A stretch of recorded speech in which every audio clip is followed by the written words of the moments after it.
এখানে কৌরব পাণ্ডব আর ওখানে হাসান হোসেন হযরত মুহাম্মদের নাতি। হিসেব বরাবর আছে, কেউ জলকে জল বলে, কেউ জলকে পানি বলে। আগে দেখি নিমাই কেন আসলো নদীয়াতে। বলে কেন না, আপনারা গরুর দুগ্ধ নিলেন আর লাস্টে ছেলেকে মোবাইল কিনে দিতে হবে বলে গরুটা মুসলিমকে বিক্রি করলেন। তবে এখনো সময় আছে, যদি সচেতনার পথ না ধরেন তবে আজ না হলেও 5 বছর পরেও কিন্তু আল্লাহু আকবার আল্লাহ হবে, এটা কিন্তু মানতে হবে। তবে হ্যাঁ, দোষটা কিন্তু উনাদের নয়, দোষটা কিন্তু আমাদের। আমরা বহিঃপ্রকাশ করছি মুসলিমরা গোমাংস খায়, ওরা আমাদের চেয়ে ঘৃণ্যত্ব জাতি, কিন্তু আপনারা যে ওদের চেয়ে আরো খারাপ, এটা হিসাব করে দেখুন তো। বলে কেন না, আপনারা গরুর দুগ্ধ নিলেন আর লাস্টে ছেলেকে মোবাইল কিনে দিতে হবে বলে গরুটা মুসলিমকে বিক্রি করলেন। তাহলে দোষটা আমার না ওর? আমি যদি ওকে না বিক্রি করতাম তাহলে ও খেত না। অপরকে দোষ দেওয়ার আগে আগে নিজেকে ভাবতে হবে যে আমি লোককে যে দোষ দিচ্ছি আমি ঠিক আছি তো। চলি না, নিন্দিব না, বন্দিব না, যাব তার পাশ। সাধুর মুখে নিন্দা কথা শোভা পায় না ভাই। সনাতন ধর্মে যাই আছে, ইসলাম ধর্মে তাই আছে। একবার কোরআন পুরাণ পড়ে দেখো, তাই পড়ে দেখো, কোরআন দেখো, বাইবেল দেখো, পড়ে দেখো গীতা, পড়ে দেখো। সব ধর্মেরই মূলে আছে ভাই একটাই ধর্মের কথা। এখানে কৌরব পাণ্ডব আর ওখানে হাসান হোসেন হযরত মুহাম্মদের নাতি। হিসেব বরাবর আছে, কেউ জলকে জল বলে, কেউ জলকে পানি বলে। আগে দেখি নিমাই কেন আসলো নদীয়াতে। তো এখন রাধা ভাবে ভাবিত হয়ে সেই কৃষ্ণ কালো সোনা ওই বৃন্দাবনের পথে যখন লীলা করেছিলেন 11 বছর বয়সে, বিরজার কুঞ্জে চন্দ্রার কুঞ্জে গিয়েছিল বলে কৃষ্ণ রাধারানী মান করেছিল। তাই ওই জায়গাতে ভগবান কৃষ্ণ 3 বার রাধারানী চরণ জড়িয়ে ধরে বলেছিল, আমি ভুল করেছি, তুমি আমাকে ক্ষমা করো রাধে, আর ভুল আমি কোনোদিন করব না। তাহলে 3 বার ভুল কখন কখন ক্ষমা চাইতে গিয়েছিল? আস্তে প্রথমে গিয়েছিলেন ভগবান যোগী বেশ ধারণ করে। যোগী মানে জানেন তো, যোগীরা ঘুরে বেড়ায়, দেখেন না, যোগ সাধনায় যোগী। হ্যাঁ, নাগা সন্ন্যাসী যোগীরা কপিল মুনির আশ্রমে সাগর মেলাতে দেখা যায়, বীরভূমে জয়দেব কবির মেলাতে দেখা যায়, কুম্ভ মেলাতে দেখা যায়, নাসিকে, এলাহাবাদে, হরিদ্বারে যখন কুম্ভ মেলা হয় তখন দেখা যায় সাধুদের। সেই যোগীরা যোগী সেজে কৃষ্ণ মা যশোদাকে ভুলিয়ে ছুটে গিয়েছিলেন রাধারানীর কুঞ্জে, কিন্তু তাতেও রাধার মান ভাঙেনি। পরে একবার মালা কর সাজিয়া মালা লইয়া ছুটে গেলেন কোথায় না সেই রাধারানীকে পড়াবে বলে। রাধারানীকে মালা পড়ালো, কিন্তু তাতেও মান গেল না। পরে কি করেছিলেন, নাপি তিনি বেশ ধারণ করে, নাপি নিচু জাতি ধারণ করিয়া রাধার চরণ ধরিল, চরণ ধরিল, চোখের জল দিয়ে রাধার পায়ে আলতা পরাইয়াছিল। কি গো, কি রামচন্দ্র, আমার জানকী দেবীর সেবা এমন করে হয়? হ্যাঁ, রাগ করবে না কিন্তু। তুমি আমার জানকী আর উনি আমার রামচন্দ্র, আর আমি ভরত। লক্ষণ তো কাছেই বসে আছে। আমি একমাত্র প্রতিবাদে করেছিলাম, মা দাদাকে তুমি বনবাস দিলে কেন, আমার মৃত্যু দিলে না? শুধু লক্ষণ করেনি গো, ভরত করেছিল।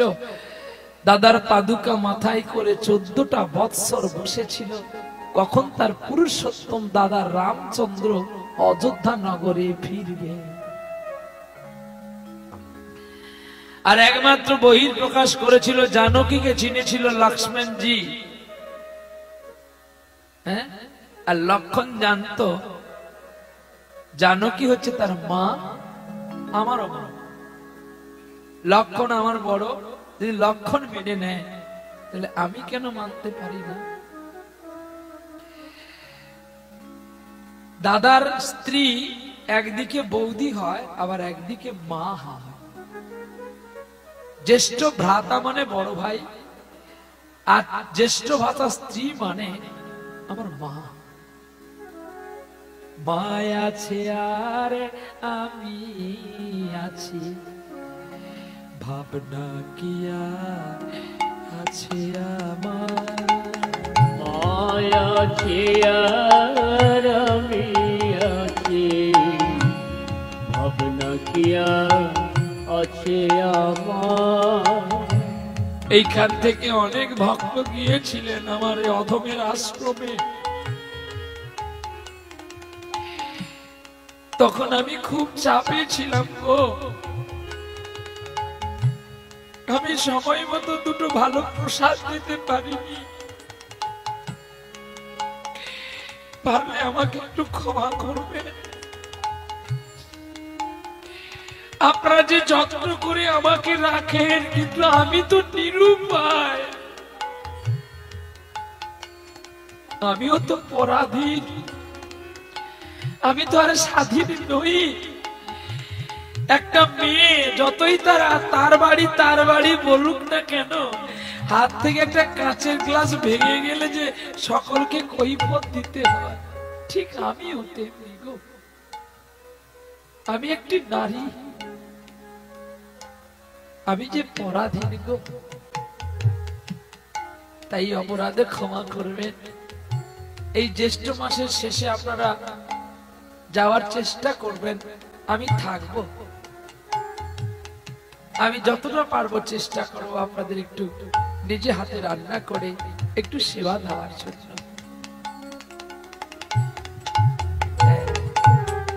ভালো লাগে, ভক্ত গেলে আমাদের মনগুলো আনন্দ হয় যে আমি আপনাদের দেশে আসলাম। আপনারা যখন আমাদের দেশে যাবেন তখন মনে হয় যেন আত্মার সঙ্গে আর একটা আত্মার মিলন বা সংস্পর্শ হয়ে আছে। চলুন না, কি আছে বলুন তো, কি নিয়ে এসেছি, কি নিয়ে যাব। দেখছি আমি আপনাদের শান্তি দেওয়ার জন্য। ঈশ্বর যদি কৃপা করে তবে হবে, না হলে হবে না। চলো দেখি চৈতন্য মহাপ্রভু এই রাধার প্রেমের ঋণ শোধ করার জন্য গৌর রূপে আসলো নদিয়াতে। রাধার প্রেম ঋণ শোধ হবে যেদিন নদিয়ার মাঝে গৌর হবেন সে।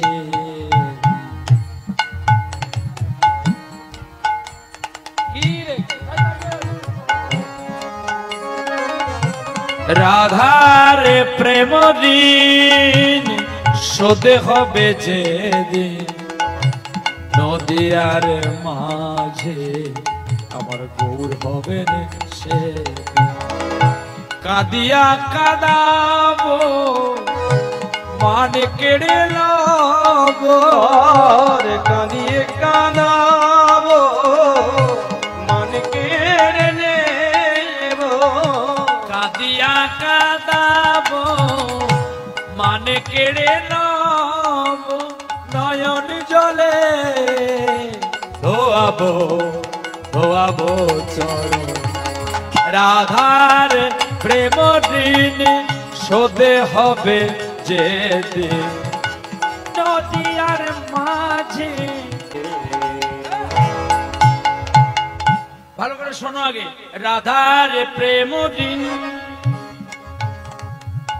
শোধ হবে যেদিন নদিয়া নগরে আমার গৌর আসবেন সে।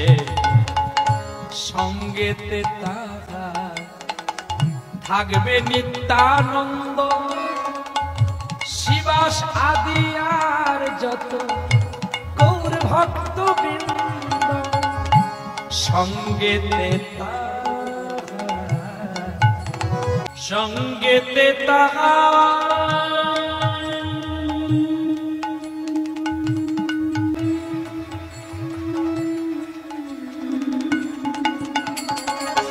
সঙ্গেতে তাহার ছিল নিত্যানন্দ শিবা সাদিয়া যত গৌর ভক্ত বৃন্দ নামেরই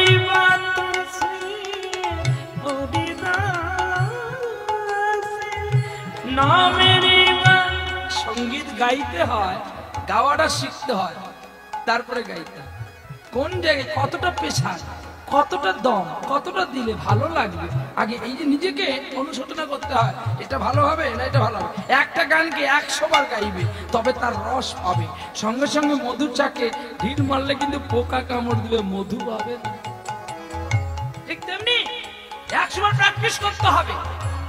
100 বারের পরে যদি আরো কেউ 1000 বার করে, যদি 1 লক্ষ বার করে, আরো রস বের হবে। এই দেখো, সঙ্গেতে তাহার ছিল নিত্যানন্দ, একটু প্লেন দেখো, সঙ্গেতে তাহার ছিল নিত্যানন্দ শিবা সাদিয়া যত গৌর ভক্ত বৃন্দ ও নামেরই বাতাসে হরিদাসে, নামেরই বাতাসে হরিদাসে গাইছে মধুর হরিনাম। রাধার প্রেম শোধ হবে যে নদিয়ার মাঝে আমার গৌর হবে সে। রাধার প্রেম শোধ হবে যে নদিয়ার মাঝে গৌর হবে যে। রাধার প্রেম শোধ হবে যে নদিয়ার মাঝে গৌর হবে যে। স্কন্দেতে তার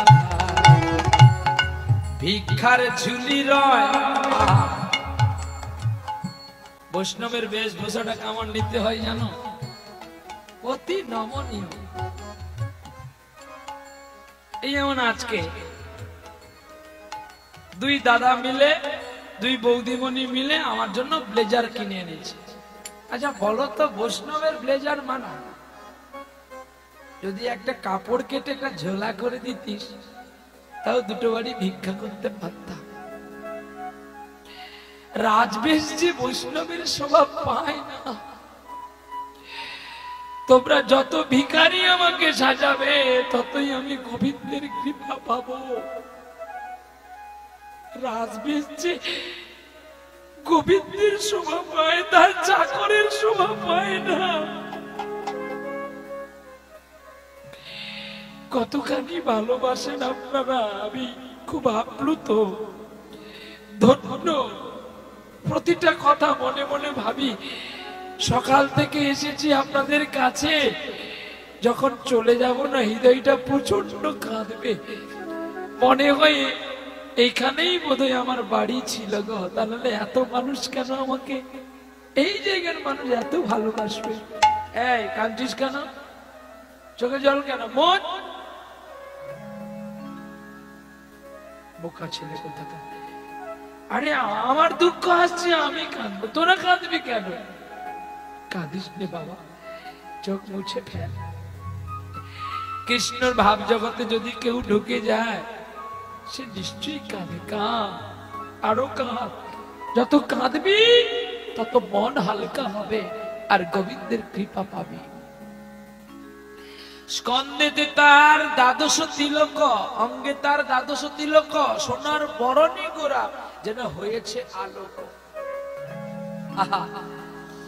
ওরে মুখে নাম বেলায়, স্কন্দে চুলা দোলায়, মুখে নাম বিলায়, স্কন্দেতে ঝুলায়। মুখে হরিনাম বিলায় আর স্কন্দে ঝোলা দোলাচ্ছে। আর গাইছে মধুর কৃষ্ণ নাম নাম নাম নাম। রাধার প্রেম দিন শোধ হবে যেদিন নদিয়া নগরে যাই গৌর হরি বল হবে সে যাই গৌর হরি বল।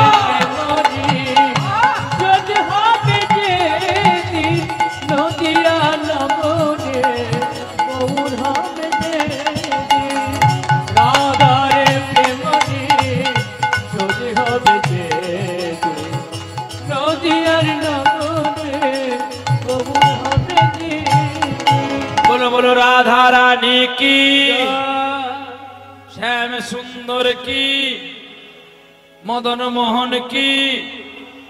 আর একটু জোরে হবে কি? আর একটু জোরে হবে কি না জয়? ঠিক আছে।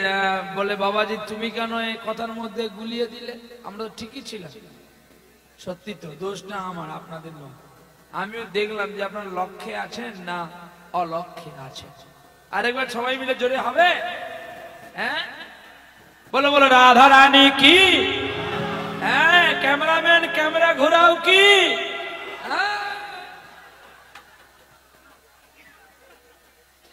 বাহ, এতক্ষণ কাঁদলাম, এবার আমাদের হাসতে হবে, আবার কাঁদতে হবে, আবার গাইতে হবে, তবেই তো আমাদের জীবন সার্থকতা লাভ হবে বা কীর্তন বাসর ধন্য হবে। আজ 1429 সন বাংলার 4ঠা ফাল্গুন ঝাড়গ্রাম জেলায় বেনেডি শিবালয় মন্দির প্রাঙ্গণে গত কাল থেকে না পরশু থেকে, গত পরশু থেকে অষ্টপ্র নাম যজ্ঞে আজ তার পরিসমাপ্তি রজনীতে আমরাও আজকে একটা আয়োজন করেছি হরি কথা, কৃষ্ণ কথা, ভগবত কথা, ভক্তির কথা শ্রবণার্থী করব বলে। উপবেশন সকল কৃষ্ণ অনুরাগী গৌর ভক্তবৃন্দ, আশেপাশে দূর দূরান্ত থেকে অনেকে কষ্ট করে এসেছেন গোবিন্দের লীলাময় আস্বাদন করব বলে। ধন্য আজকে জীবন আমাদের, যে আজকে ত্রয়োদশী তিথিতে বা দ্বাদশী তিথিতে আমরা একচিত্ত করে হরি কথা, কৃষ্ণ কথা শুনতে পারলাম। গতদিন ছিল একাদশী, আজকে হলো দ্বাদশী, চলমান ত্রয়োদশী এসে গেছে, সময় নির্ধারিত, কিন্তু আমাদের মানতে হবে 12টা পর্যন্ত দ্বাদশী। তাই বসে বসে আমরা একটু হরি কথা, কৃষ্ণ কথা শুনবো। আবার আমরা কৃষ্ণ কথা শুনতে শুনতে আমরা একটু শ্রীধাম বৃন্দাবনে পৌঁছে যাব। চলো, কারা কারা বৃন্দাবনে যাবে হাত তুলুন।